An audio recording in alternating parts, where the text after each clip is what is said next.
Welcome back, everybody, to Neutrality Studies. Today, I'm joined by Vitaly Mironov, the director of the International Pskov Forum to support peace and friendship among nations. Vitaly, welcome. Welcome. Thank you, my friend. Nice to meet you.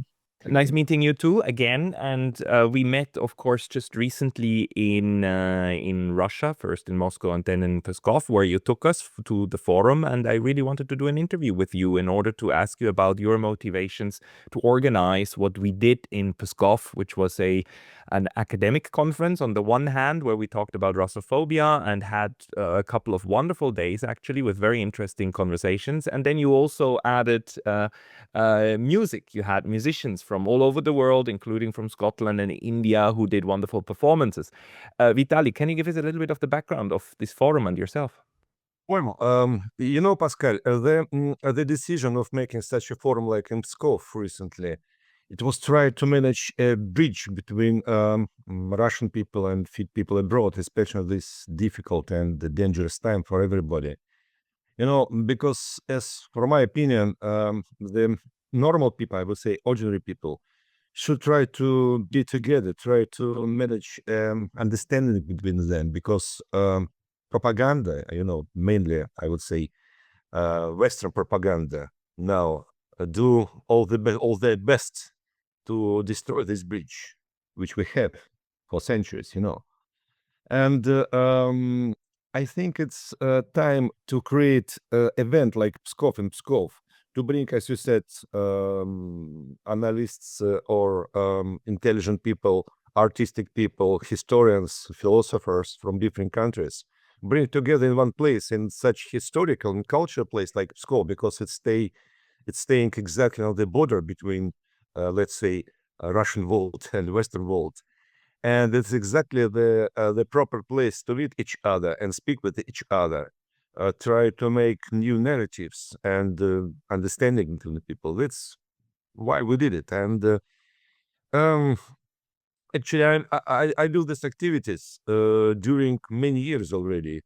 Let's say since 1999, when we created Moscow, Russia-Scottish cultural organization, Caledonian Club.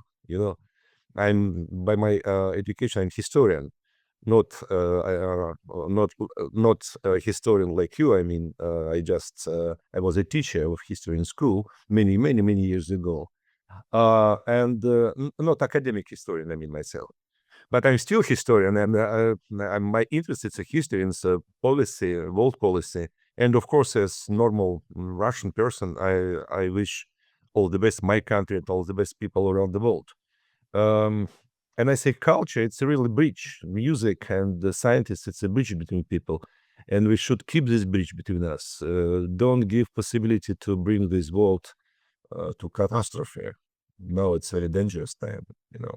It is, and that's what I would like to ask you about. I mean, you've been working in this space for many decades now, of bringing culture from Russia to also to Europe, from Europe to Russia, and friendship events all the way along.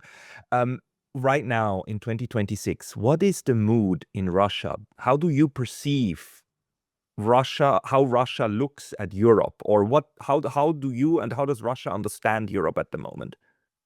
Oh, that's global question, actually. Well, I would say that it's a mental question now. Question of mentality of Russian people and question of mentality of people in the world, Western people.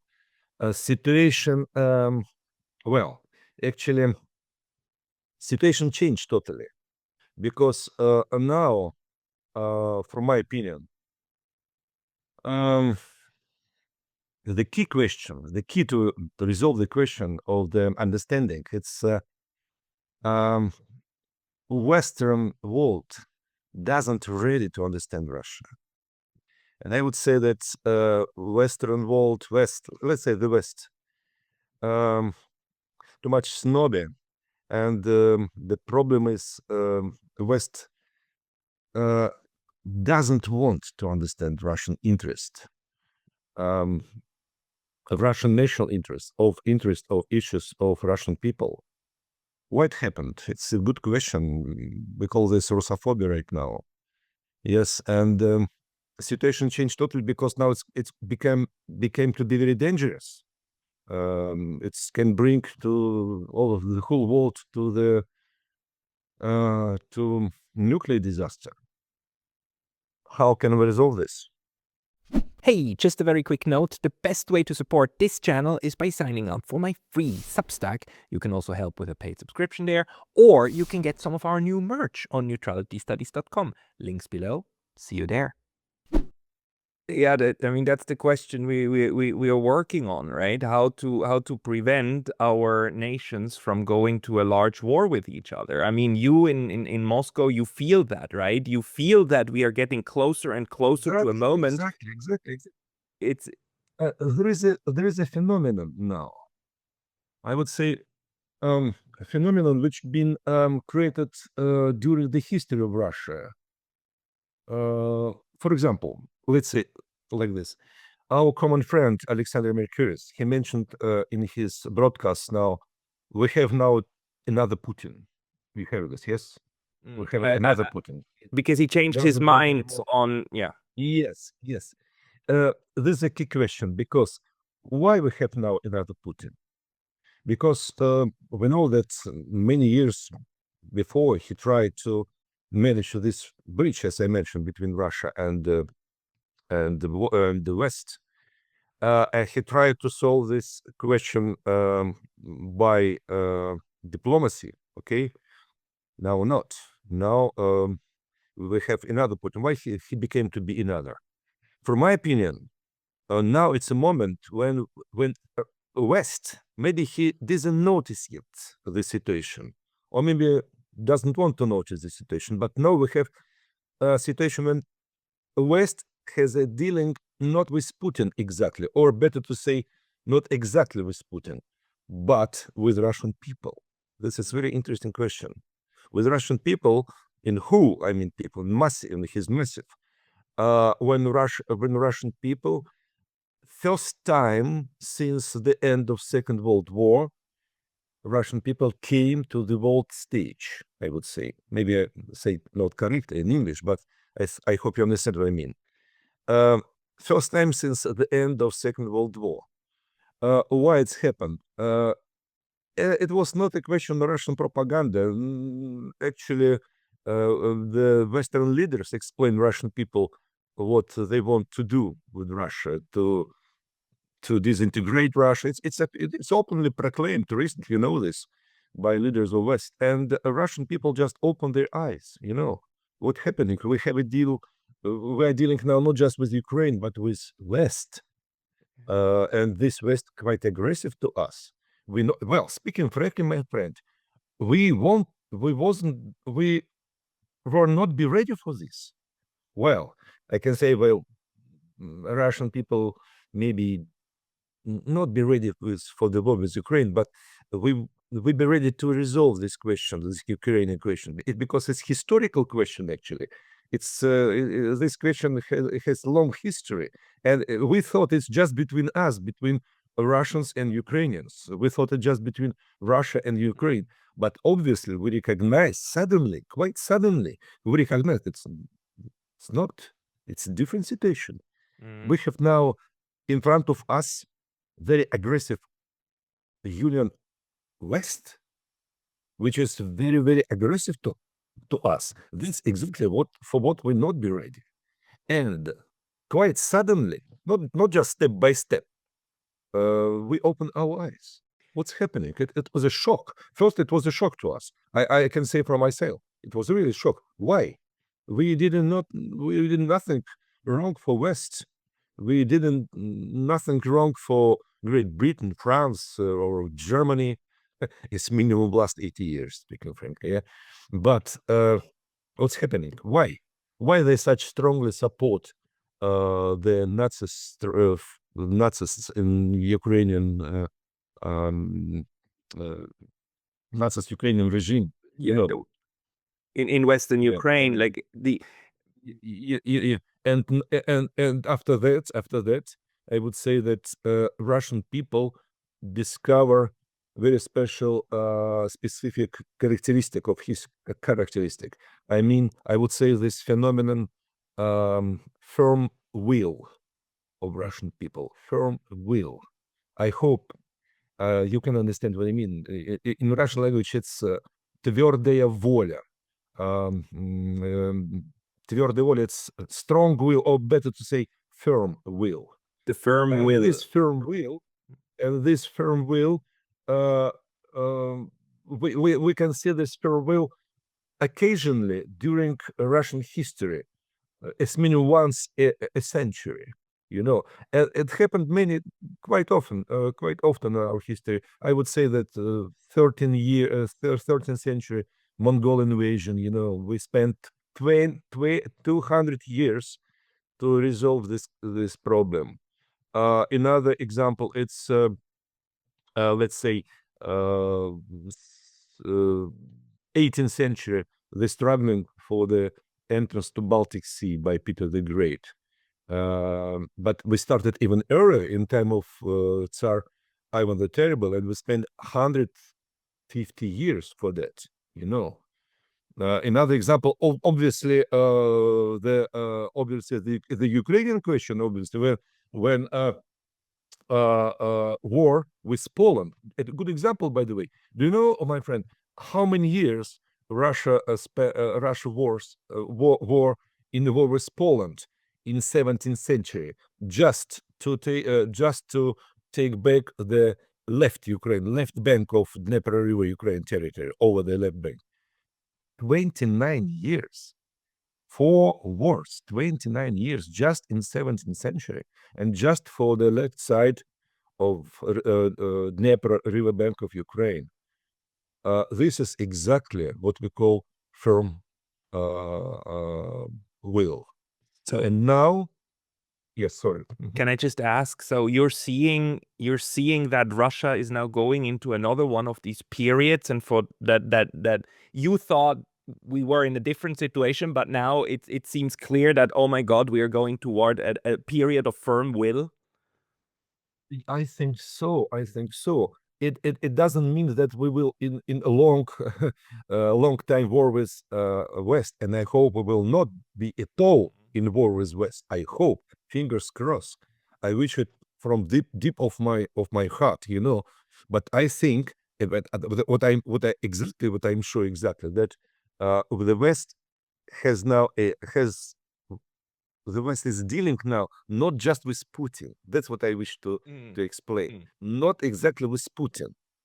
The West had a deal with Putin during since maybe 2007, the time of his famous Munich speech, yeah, till 2023, when it was the peak of military struggling in Ukraine. But when during 2024, when Western leaders were very honest, I would say, not just stupid, but very honest to say the real goal what they wish to have in this war with Russia. I mean, to put Russia in disintegration and to make a strategical defeat of Russia. Pascal, you can nothing say better for understanding to Russians, just to say we want to disintegrate your country. Think more. After this, our Russian propaganda can stop, do nothing at all. Yeah. I mean, No, Western propaganda couldn't help Russian propaganda more than saying that kind of thing, because even not Western propaganda, Western leaders. Yeah. It's interesting situation.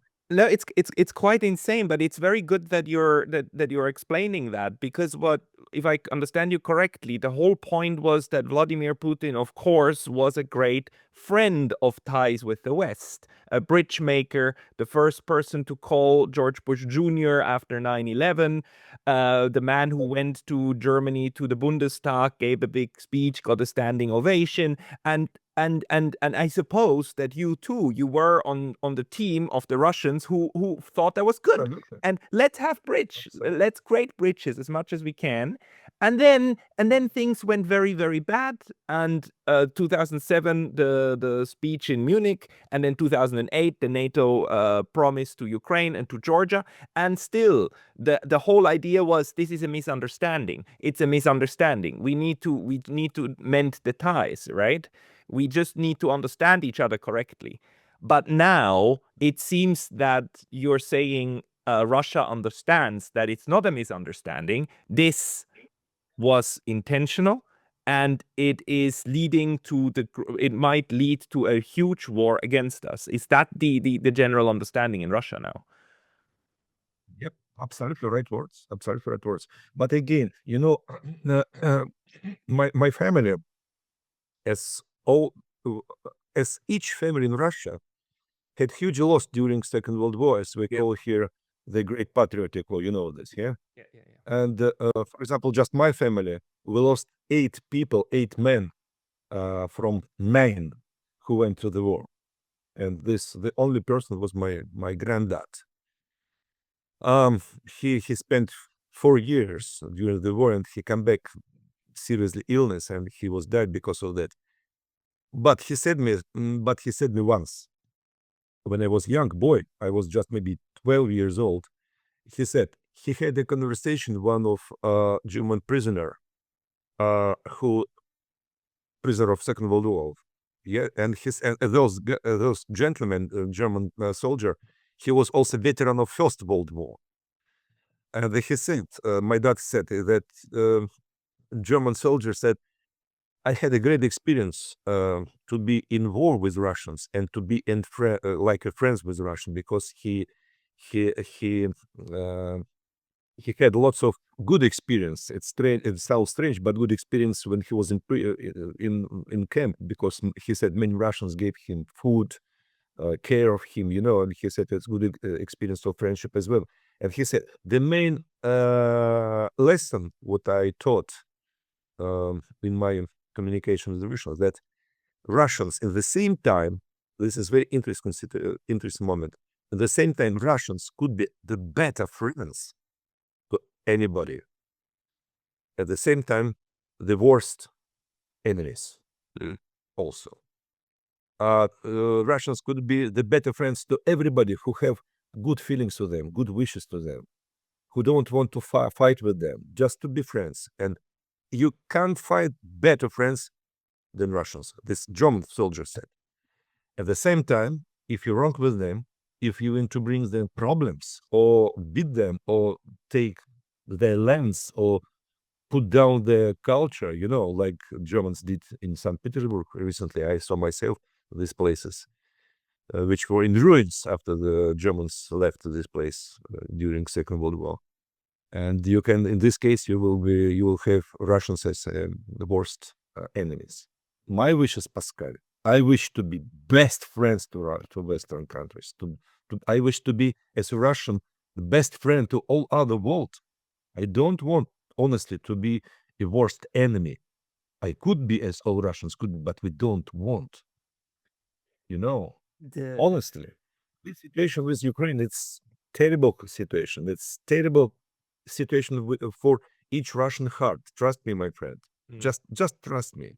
No, They still our brothers. I absolutely believe that. I have never met a Russian who didn't have family or friends in Ukraine. I haven't met one. Even the ones that I met who are from the Russian East have family ties in Ukraine. I mean, this is absolutely a horrible situation. But what makes it even more horrible is, to me now, the realization that Russia realizes that it's not just Ukraine. It's not about Ukraine only. It's actually about Russia. And it is the West Absolutely. who wants to destroy Russia. And Russia, for the longest time, I understand, they said, nonsense. It's just a few idiots who say that. But now it seems that we are all realizing, oh no, the West is serious about this. They seriously want to destroy Russia. And that changes the entire game. Absolutely. And that's why we have now another Putin, because Putin, he just felt and understand this firm will of Russian people, as I said. He felt it. He now has support, not just he now based not only his activities and his feelings, as I can say uh, about him. He is now based not just on the sympathy of Russian people to him, but what is the most important, he mainly based now on this firm will of Russian people. That's what happened. But I don't want, I don't wish this firm will or strong will weigh us to the huge struggle. I don't wish. We don't know what will happen. I can imagine what could happen, but No, we somehow have to prevent that. But the question is how to open the eyes of the West to the perception of Russia. Otherwise, we don't get there. But my question then is the in the West, one of the prevailing narratives, and we discussed this too as part and parcel of Russophobia. One of the narratives is that the people who are responsible for the war is Vladimir Putin and the oligarchs and the circle of powerful people who just want more power and they want to conquer Ukraine and conquer the West, right? But that the people of Russia, they are suppressed and they are poor and they are struggling, and if you just give them the opportunity, they will rise up and they will throw out Putin. I mean, the moment they were the most excited was back in summer 2024 when Mr. Prigozhin took his crew and drove towards Moscow. That's when in the West everybody thought it's happening. But what you're telling me is that picture of the Russian people, a large part of the Russian people opposing Russia and opposing the government and opposing the what is happening in Ukraine and so on, that perception is utterly mistaken, right? absolutely. No, not at all my answer, because again, our wishes, I mean, wishes of Russian people to be in peace with everybody. We have everything to join ourselves in our country. We have huge territory, we have long history, we have lots of resources for ourselves, and we wish to make peace with everybody. But this question with Ukraine, it's not like a fire which been managed not by us and Ukrainians, actually, and now we know this for sure, because again, Western leaders explain us how they did it. Yeah. Our wishes to well, of course, we wish to reach our goals in this situation, and we wish to protect our cultural, historical habitat, and well, place, let's say place, the place of Russian language, the place of Russian culture, because of the situation when you know this better even than me, then Russian culture, Russian history now delete often in West in the West. That's what we don't like at all. Yes, and you're right totally that we should all together. That's our common business now. Our common business for all normal people in the world, ordinary people in the world, not just politicians. Politicians different. It's different situation, different story. They understand different language. But we ordinary people, we can do something strong, something what depends from us to keep this world in peace. And I believe, my strong belief, my friend, that we can do it. Not only just us, we can do it. We can believe in ourselves, that it's in our strengths. And what we did together in Pskov, this is huge, huge results. I'm here now. Many reports which came to me from all over the world, and the same words. We understood lots of things in Pskov. They said to me, we try now to explain the situation to our people abroad, to our um, to our friends, to our colleagues, through mass media like you, Pascal. You're doing a great job. That's why the other side, the side who wants to go to war in Europe, that's why they call us Putin apologists, why they call us propagandists, because we try to work against this drive that has one single outcome, and it will be a war with Russia. If the other side wins, the goal of the other side is a war with Russia. They predict it and they work toward it. The sick thing right now in Europe is that they try to arrange a situation in which Russia has no other choice but to shoot first. And but we are at that point where these drones that are now coming to your city, to Moscow and whatnot, where all of that might lead to a situation where the new Vladimir Putin has no other choice but to shoot first, because if he doesn't, then there might be actual demonstrations against him. I mean, we are at that point, aren't we, where a lot of people on the ground feel very bad about the relatively weak responses of Russia. Yes, indeed. Yeah, from my point of view, again, I just need to come back to the question that I am totally sure that in total, I think West, even ordinary people, lots of millions of people in the West, they not knowledge enough about Russian history, about Russian culture, and then it's quite dangerous, because if you not understand the subject of your activities, the subject of uh, your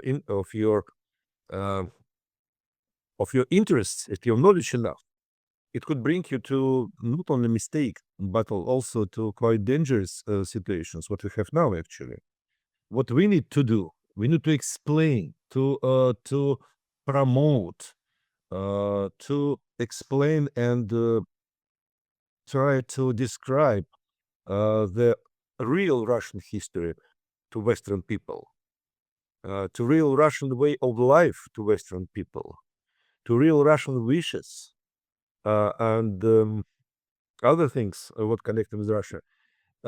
If you will knowledge enough, you can operate by some factors. Yeah. What knowledge I mean? What a knowledge I mean?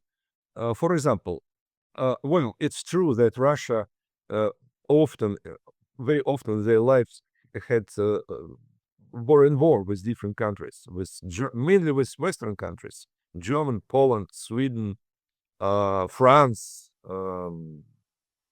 yeah, even lots of them.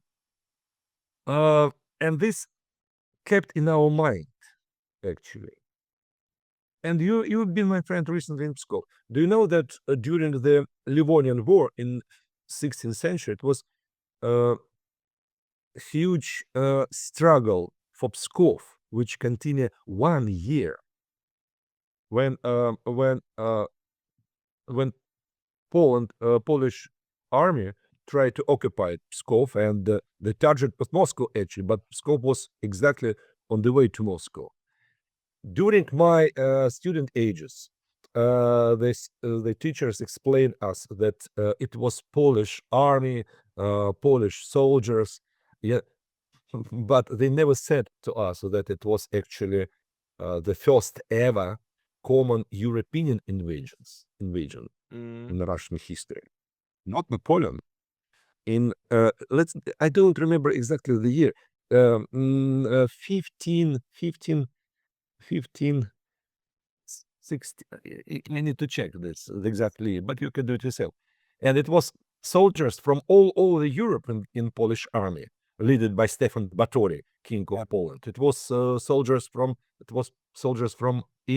Britain, England, Scotland, France, Italy, German countries, it was, and it's still remembered in Russian mentality because lots of, in 13th century, Germans attacked the Pskov. In 14th centuries, Germans attacked and Polish attacked Pskov. In 15th century, they did it terribly. And during the war with Napoleon as well. And the last terrible example, it's 1941, 1945, the Great Patriotic War, when Pskov was almost empty. People was killed, came to Nazi camps or taken to Germany. Just small figures. Before Great Patriotic War, Pskov consists of 50,000 people. To the end of German occupation, it was just 250. After 3 years of occupation, right? After German occupation, from 50,000 to 350 people. Exactly. Yeah. And what Western, it's in our genes. It's in our mentality. In our mentality that we concentrate not even for our personal needs, but all Russians as a people, as a nation. When I say Russian, my friend, I mean all people who live in Russia. It's just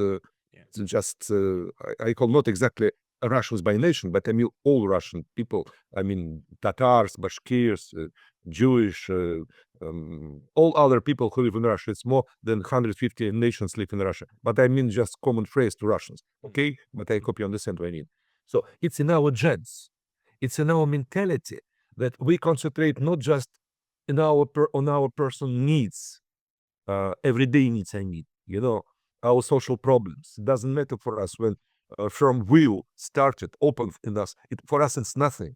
For us, main things for us, it's our security, to protect our cultural, historical existence, and every time when it happened like now, it's in our blood, we're thinking about it firstly. So you are now starting to perceive the conflict with the West as another iteration of something that has been going on for 700-800 years, the sporadic invasions from Europe. And Yes. Can I ask you one more thing? And I always found that interesting, but I've never actually asked a Russian friend. Why do you refer to it as the Great Patriotic War and not as the Second World War, as we do in the West? Because that has a different connotation, No, Pascal, right? no, Pascal. No. We use both this phrase. In Second World War, Great Patriotic War, we use this name Great Patriotic War as a part of Second World War, just a part of Russian. What happened with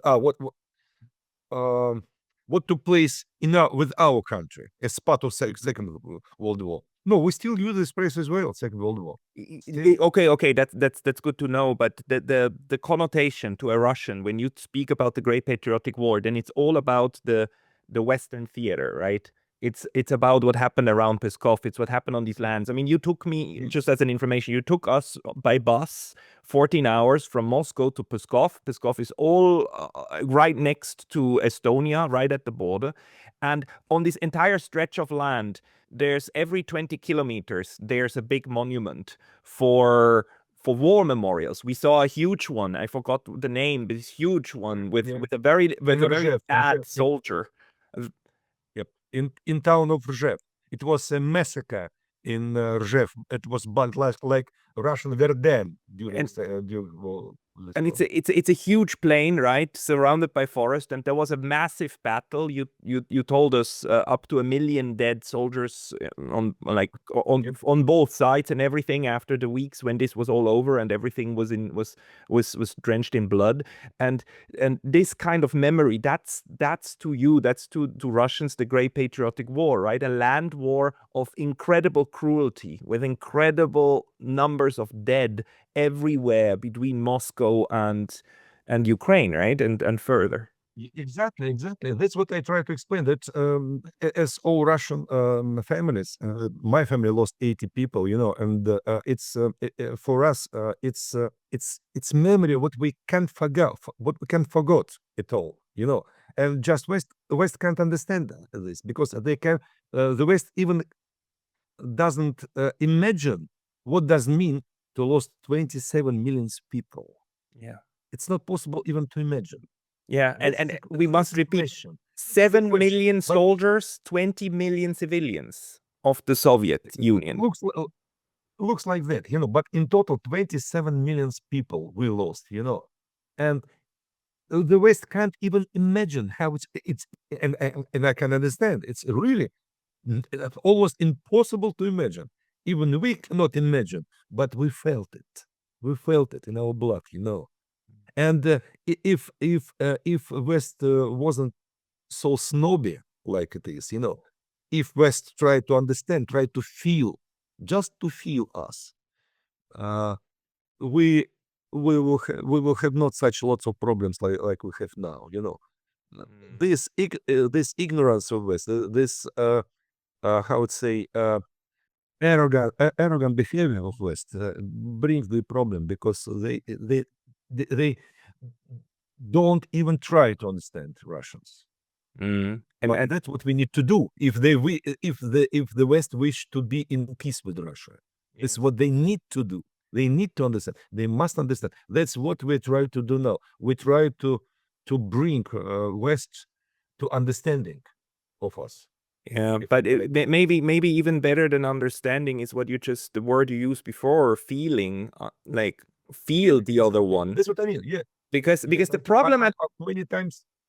The problem is that the West believes it understands Russia, right? Everybody who tells you that the West needs to arm and needs to gear up and needs to get ready for war with Russia are the people who will claim that they understand they will claim that they know Russia. They will name that they know, because actually understanding, as we also talked about in the conference, understanding is something bad. It's especially in the German language. Understanding Russia is by now is a pejorative. They use this as an insult. If you are a Russian understander, if you're a Russian understander, then you are somebody who has sympathies for Vladimir Putin.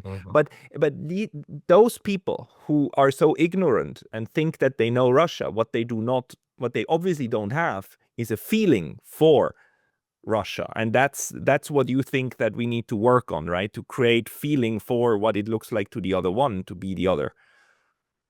This is a proper word, feelings, because you're absolutely right. Because even when I was many years ago a teacher in history in the school and in some institutes, I often said to my students that listen, guys, you should know history, of course, you should know history. But what you need to do, accept knowledge of history, especially if you try to be knowledge enough of Russian history, you should feel history, especially Russian history, because it's a special country. It's um, for many reasons, for reasons of his historical way, of his cultural way, or specific of Russian culture. I mean, total Russian culture. It's different to say because Русский and Россиянин, it's different. Русский, Russian, it's by nation, but Россиянин, we also use this phrase, Россиянин. It's a person who live in Russia. It's citizen of Russia, but we're still using both of this name, Русский and Россиянин. The common word for your language is Russian, for English language, Russians. Yeah. Russian history. You necessarily, this exactly, Pascal, why I brought you to Pskov. And that's exactly why I did it sorry, my friend, I need to say honestly, that's exactly why I used the bus for this.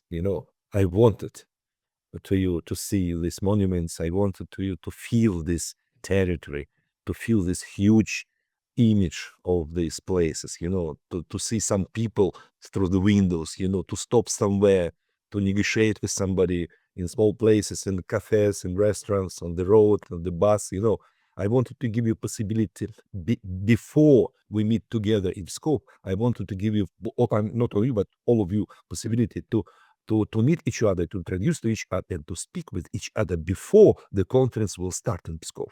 And I thought you spent almost 10 hours speaking with Alexander on the bus. It was great. It was absolutely great. You've been ready for discussion in Pskov because you already spent hours and hours in the bus to the road to Pskov to understand each other as a persons. And you know already my feelings to understand each other. This is exactly, Pascal, what I wish, what I dream to manage with in total, the same factors. Bring people together, give them a time to speak with each other, to give them a time to feel each other, to understand each other, to make them ready to make decisions for destiny decisions for rest of their lives, for lives of the next generations of these people. This format of Pskov, what I wish continue to do next year again. Vitaly, you're just an insanely good teacher. Like, when you told us that it would be a 14-hour bus ride, I thought this was poor organization, and I understand only now that it is great teaching, that it is also, very, very a brilliant way of bringing a point across. And as you remember, Pascal, we spent 6 days just 500 meters from Russia-Estonian border. Yes. You remember this? Yes, yeah. Nice place, Khutorok resort, yes. But it also been especially very special moment because I wanted, as you say, feelings. Because I wanted to give all of you possibility to feel what for us mean border between Russia, not only between Russia and Estonia, which is definitely, but also between Russian world and NATO, Western world. Because for us, for local people, it's not just a border between Russia and Estonia. It's border between, unfortunately, we can say two worlds, two worlds. And I wanted to give everybody possibility to feel, to think about this, to feel this situation when you stay just 500 meters from the border, and to understand and to try to feel what we feel. It feels dangerous. It feels dangerous to be close to NATO, even as somebody from Switzerland. Switzerland is not a NATO country, but the Swiss perceive themselves as an integral, part of the West, blah blah blah blah. But being inside Russia, 500 meters from the border, feels dangerous. Danger from the other side. So that is a scary thing to realize, actually. That even if you were taught your entire life that the other side is there to protect and whatnot, if you're on this side, you know that it is meant to protect against you and that it threatens you. That's. But I hope, Pascal, you felt that you've been in a protected place, in a safety place, because it wasn't any dangerous to you at all. Even 500 meters from the border, not from side of Russia, not from side of Estonia, because we still keep this peace, we still keep this wall. We should keep it. And I should say that it's not just it wasn't just only my decision and just only my wishes. Well, of course, I was a person who had initiative of this place and who find this place and who wanted to place everybody in this Khutorok resort and to spend these 5 years as participants of the conference and forum. But I think I need to say that lots of Russians, they agree with my feelings, agreed with my interest, and agreed with my way of managing this. And for example, you see not just ordinary Russian people, but you see yourself how the local authorities strongly help us. Oh yes. And I need to say thanks to them a lot, because it's not often happened like this. And the government of Pskov region and governor of Pskov region, Mr. Vedernnikov, they do a lot to do their best, to do this conference and this forum such successful like it was. So all Russians, doesn't matter who they are, ordinary people or local authorities, we all together now, we do our best, not just for ourselves, but for our friends. and we try to do our best as a peaceful nation, as a peaceful country, Yeah, to protect this world in peaceful. but you know what you organized is difficult to do now, of course, because the forces of war are working actively against that. And on the one hand, for instance, for me as a Swiss citizen, it's then not that easy to get a visa, but in the end it worked, luckily. But you need a bit of an effort. Actually, my friend from Thailand, he could just come and visit for 90 days without a visa, right? You could just arrive at the airport and go in and so on. And of course, this is also what I mean, what we used to have before the conflict. But that was conflict does. It then breaks apart the possibility for people to meet. The university said that they cannot allow me to go on a business trip to Russia, so I had to take 8 days of holidays to do so.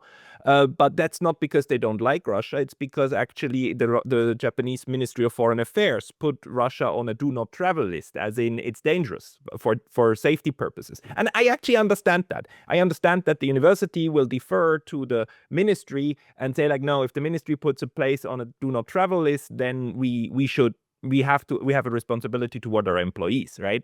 But that's part and parcel of this breaking apart of human relations that we then need to actively work against, struggle against, to reconnect and create the ties, and then create these experiences in order to develop this understanding. So my question would be, how can we also include the Ukrainians, and how can we include more people of the West in order to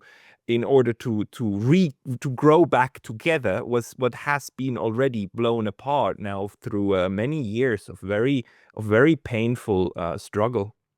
Well, it's actually, I would say, let's split your question for two parts. How we can involve the Ukrainians in this process, and how we can bring another nation, other people in this process. Well, of course, the situation between the Russians and Ukrainians now, it's very complicated, terrible situation. That's I need to say honestly. No, and I think we should it will take quite years to bring both people for total understanding and total peace. I mean, peace in their hearts, because so many people was killed, on both sides. But I believe that it's possible to bring each other to understanding and to continue our brotherhood, as we say here in Ukraine as well. What is making me so optimistic? First of all, it's knowledge of our common history of Russian and Ukrainian people. We used to be in war, not such terrible like this one, but still a big war between us in past. It happened. But of course, it was not such bloody like this one. But again, it happened.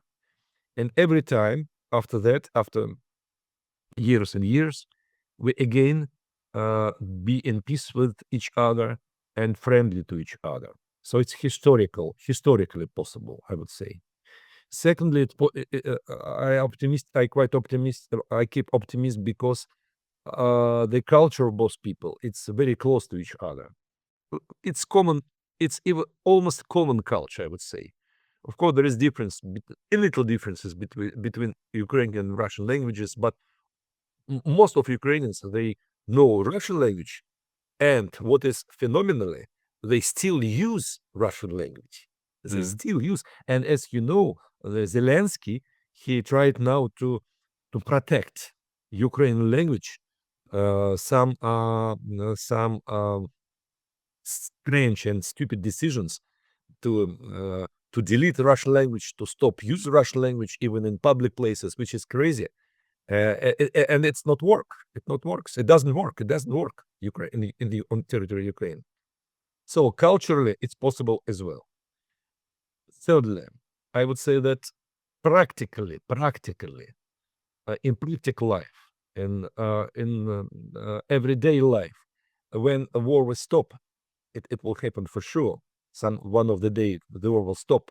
Practically, the economical needs, the social needs will bring people together. because let's say honestly, to whom the Ukrainians who needs Ukrainians in West Europe? Nobody needs them, honestly, you know. They feel themselves, lots of them feel themselves in Western countries like pirates, you know. In Russia, we haven't any bad feelings to them at all. Nobody, if you stop somebody, any person on the streets of Russian towns or cities and say, what do you think about Ukrainians? Do you want to bring them some difficulties, or do you are you hating them? Answer will not at all, for sure. 99%, I would say, you know. So many of them still living in Russia now.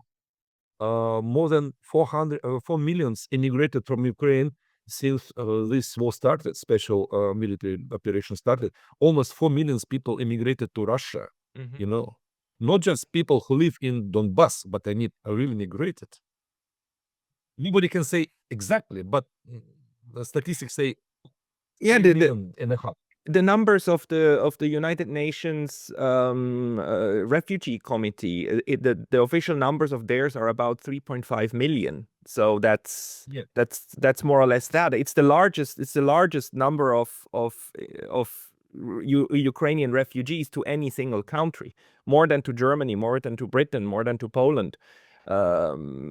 It's so there's a lot of Ukrainians in Russia, but the understanding of Russians also is that those are Ukrainians and Ukraine is their home, right? So it's not like Ukraine is ours and they're part of us.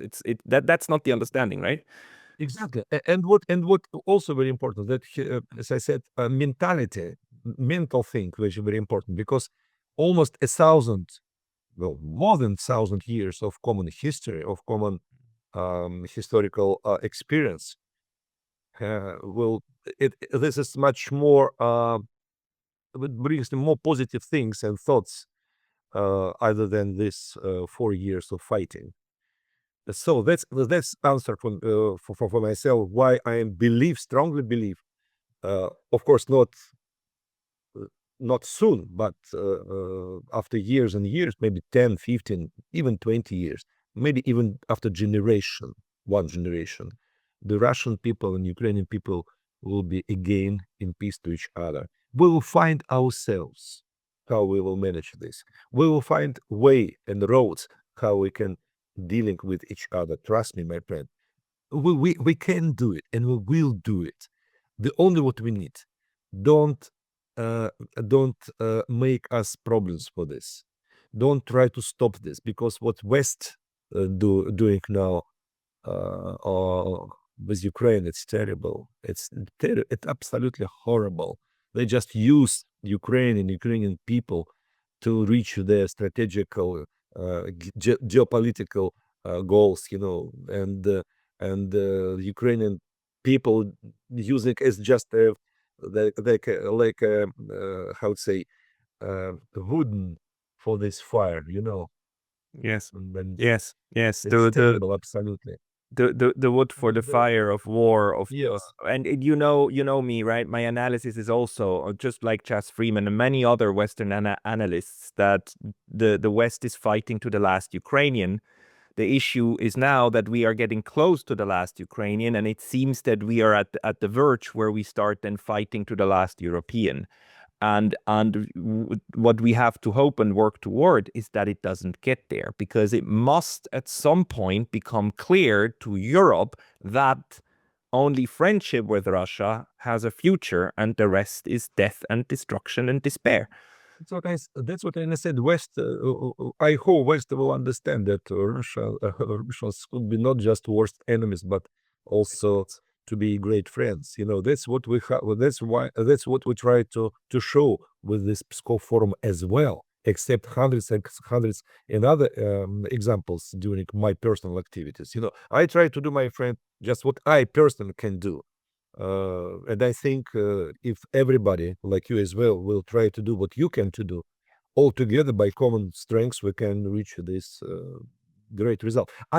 Well, if the second part of your question, how we can bring together to the peace Western people and Russian people, I think it is much more easy problem other than the problem between Russians and Ukrainians, because we still not involved with in real war with West, and I hope we will not.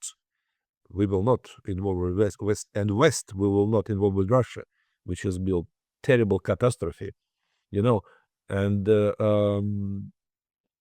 something say me that West will never make a real war with Russia because of the Russian powerful, nuclear powerful. I hope. Of course, we have now different example. It looks like some leaders of West, they became be crazy. But again, my friend, I think that normal people like you, like me, like our friends who visited Pskov Forum, because thousands of them in the world, all around the world, will keep the situation in normal. I sincerely hope so. And my friend, like it's we should end the discussion on a positive note, and I think it is a positive note. I'm glad to hear that you're optimistic. I mean, optimism from Moscow is always a good thing to hear, and not the pessimistic doom and gloom. You're also one of the people. Russia is country of optimists. Trust me. Russia is a country of optimists. Absolutely. If Russian people will not be optimists, we will haven't such a great country, such a history like we have, That is, we're all optimists. I'm glad to hear that. And never go to war with optimists, because there's no because they always have a way to go forward. No, just in general. I also congratulate you, because I sincerely think that the activities you're doing are very important: human-to-human interaction and understanding and fostering of the ties and the bridges that keep us together to work against the spiral of war that tries to divide us. People who would like to follow you, Vitaly, where should they go?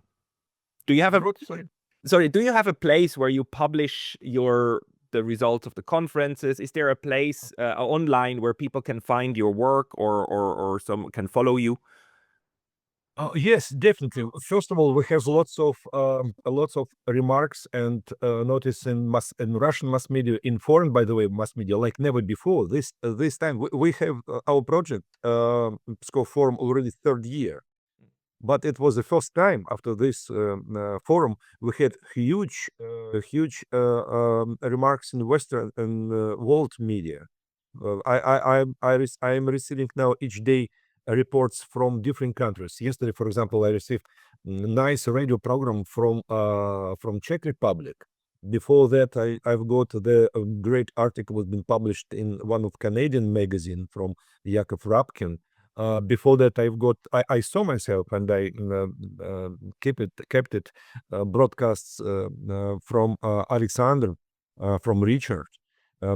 Different newspapers, different bloggers still use these materials. We are planning to manage a